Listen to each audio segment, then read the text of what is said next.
So here's a wild thought for you. What if every single bad thing that ever happened, every disaster, every tragedy, all the suffering, was actually for the best? I mean, really. Well, back in 1759, the brilliant and, let's be honest, pretty savage satirist Voltaire took that exact idea and put it through the ultimate ringer in his novel Candide. Let's get into it because this thing is a masterpiece. Okay, so the whole story really revolves around this one big philosophical idea called, fittingly, optimism. And this wasn't just something Voltaire made up. It was a real concept championed by a famous philosopher named Gottfried Leibniz. The thinking went something like this. A perfect, all-powerful God must have created the best of all possible worlds. You know, a perfect creation. And let's just say Voltaire had some notes on that. And the guy spouting this philosophy throughout the book is the one and only Dr. Pangloss. He's this tutor who is absolutely 100% certain about everything, and also spectacularly wrong about everything. And his star pupil? That's our main character, Candide. He's a sweet, simple guy who just soaks up everything his master says like a sponge. All right, so let's set the scene. Our story kicks off in what feels like a perfect little bubble, basically a paradise on Earth. We're in the grand castle of, get this, Thunder Tentronclich in Westphalia. And here, Candide is living the good life. I mean, totally sheltered, totally privileged.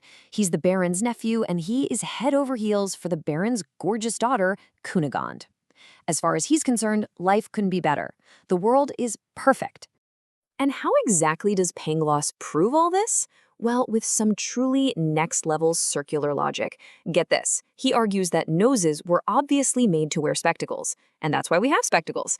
And legs, they're clearly designed for wearing breeches. And pigs, well, pigs were made to be eaten, so of course we eat pork. It sounds kind of deep, you know, as long as you don't actually think about it for more than like a second. And then, poof, paradise is gone. Just like that. All because he gets caught sharing one little innocent kiss with Cunegonde. And for that, he is literally kicked, booted out of the castle. And this one tiny moment throws him headfirst into the real world, where that whole best of all possible worlds philosophy is about to get a serious reality check. So the moment Candide is outside those castle walls, that whole all is for the best theory gets tested immediately and violently. Man, things go south for him so fast. First, he's homeless and starving. Then he gets tricked into joining the army. Then he gets beaten almost to death just for taking a walk. And to top it all off, he's forced to watch the absolute butchery of a massive battle. Yeah, so much for the best of all possible worlds. And we're not talking about a small skirmish here. The scale of the carnage is just staggering. Voltaire writes that this one battle between two armies, the Bulgars and the Abares, left about 30,000 people dead. And this is where Voltaire's sarcasm just cuts like a knife. He takes that philosophical jargon Pangloss loves, that phrase, sufficient reason, and applies it to the bayonet. He says the bayonet was the sufficient reason for killing thousands of men. It's such a cold, brutal, and brilliant way to mock anyone who tries to come up with some tidy philosophical excuse for the horror of war. And just when you think, okay, it can't possibly get any worse for this guy, he bumps into his old teacher, Pangloss. But the news he gets is just devastating. The castle, destroyed. Everyone he grew up with, including his love Cunegonde and her entire family, slaughtered by soldiers. I mean, that has to be it, right? Surely that would shatter this whole philosophy. But nope, Voltaire is just getting warmed up. He's not done testing this idea. He decides to escalate things from the cruelty of humans to the massive, random, overwhelming power of Mother Nature. So this next part is actually based on a real event, the massive Lisbon earthquake of 1755. This was a real-life catastrophe that deeply shook people at the time, especially philosophers. So Candide and Pangloss sail into Lisbon just in time for their ship to get wrecked in a storm. They barely make it to shore, and then, bam, the earthquake hits and just flattens the city. And what's humanity's brilliant response to this natural disaster? To find someone to blame, of course. So how does Pangloss explain this absolute nightmare? Picture this. He's standing in the middle of all this death and destruction, and he just starts spouting this completely baffling nonsense. His logic is basically, well, the volcano is here in Lisbon, so it couldn't be anywhere else. And since things can't be where they aren't, everything is fine. It is optimism at its most unhinged, completely disconnected from reality and suffering.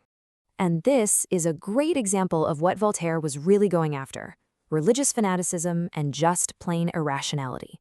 The wise men of the city decide the best way to stop future earthquakes is to publicly burn a few people alive. Seriously, it was a ritual called an auto da fe. And guess who gets picked? Pangloss is hanged and poor Candide gets flogged. Okay, so after all that horror, you might think the story is just pure misery. But then Voltaire throws in a twist. He gives us a peek at what an actual best of all possible worlds might look like, only to show us something really deep about what it means to be human. Believe it or not, Candide literally just stumbles into the legendary city of El Dorado, and it is the complete opposite of Europe in every way. There's no war, no poverty, no greed, because things like gold and gems are so common, they're just like pebbles on the ground. There is no religious fighting, no prisons, no lawsuits. It's a genuine utopia. But here's the crazy part.